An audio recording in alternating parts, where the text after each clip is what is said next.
पानियों का एक ऐसा इलाका जिसने हज़ारों इंसानों की जानें ली हैं।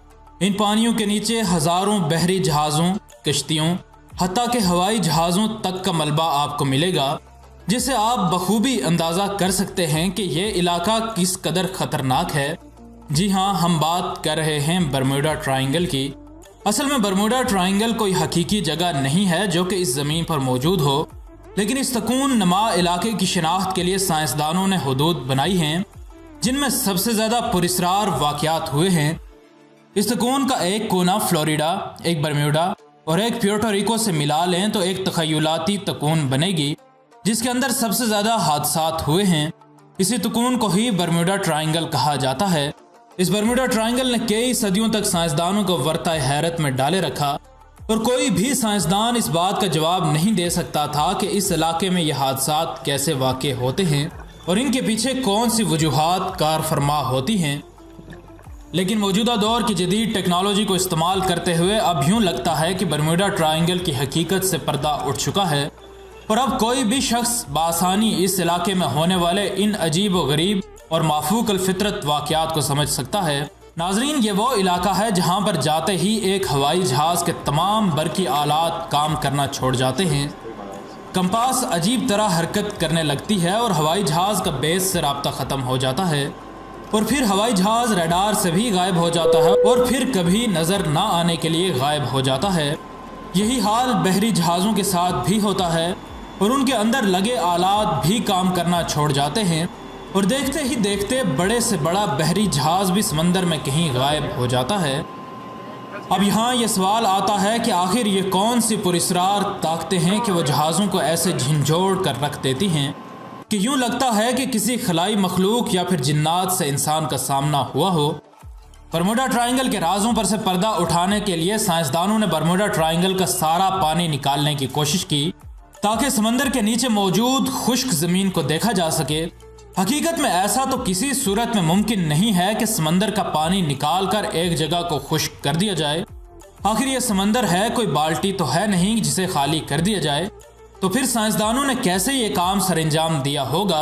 हकीकत यह है कि साइंसदानों को बरमूडा ट्रायंगल के नीचे मौजूद समंदर की सतह देखने के लिए पानी निकालने की ज़रूरत थी ही नहीं, क्योंकि वो जदीद टेक्नोलॉजी के इस्तेमाल के ज़रिए पानी के बावजूद ज़मीन की मुकम्मल सतह को देख सकते हैं। इस टेक्नोलॉजी को सोनार टेक्नोलॉजी कहा जाता है। इसके तहत एक बहरी जहाज़ जिस पर सोनार लगा होता है वो पानियों में सफ़र करता है और बहुत ताकतवर लहरें समंदर की तह तक फेंकता है। ये लहरें समंदर की तह से टकरा कर वापस बहरी जहाज़ तक पहुंच जाती हैं और जब ये लहरें वापस जहाज़ तक पहुंचती हैं तो उनको कंप्यूटर की मदद से एक नक्शे की शक्ल में सामने लाया जाता है, जिसकी वजह से समंदर की तह में मौजूद ज़मीन का मुकम्मल और बिल्कुल दुरुस्त नक्शा बनाया जा सकता है।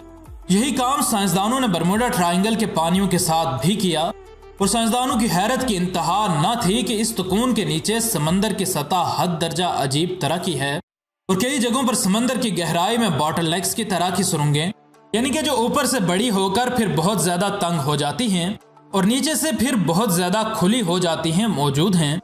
और सिर्फ यही नहीं बल्कि कई मज़ीद तरह की सुरंगें भी बरमूडा ट्रायंगल के पानियों के नीचे मौजूद हैं। लेकिन यहाँ ये सवाल आता है कि अगर ये इतनी ताकतवर सुरंगें मौजूद हैं तो उस जहाज़ को क्यों ना इनने तबाह किया जो सोनार की मदद से नक्शा बना रहा था?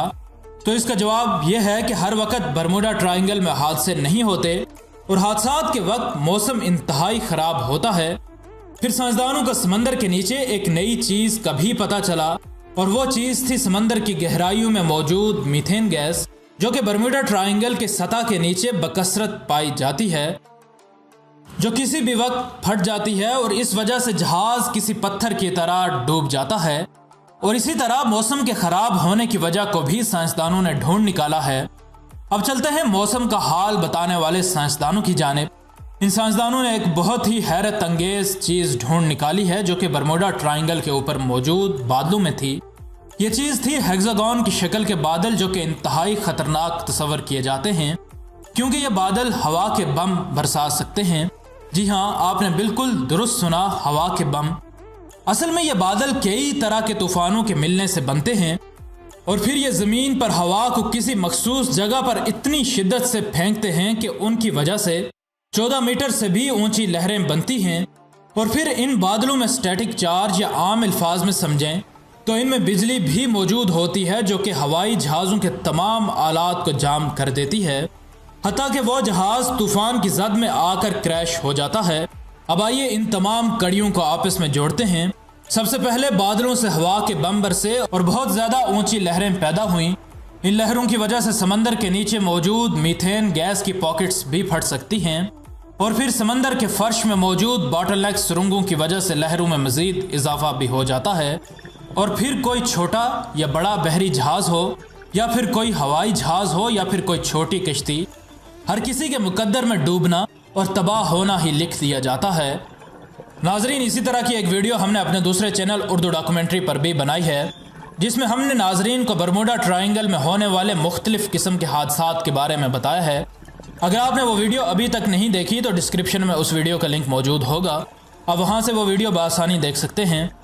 और इसी मौजू से जुड़ी हम एक वीडियो फैक्टिकल पर अपलोड कर चुके हैं जिसमें हमने आपको बताया है कि हवाई जहाज़ में होने वाले हादसे में किस तरह आप अपनी जान बचा सकते हैं। अगर आपने वो वीडियो अभी तक नहीं देखी तो ऊपर आने वाले इंडेक्स कार्ड पर क्लिक करके वो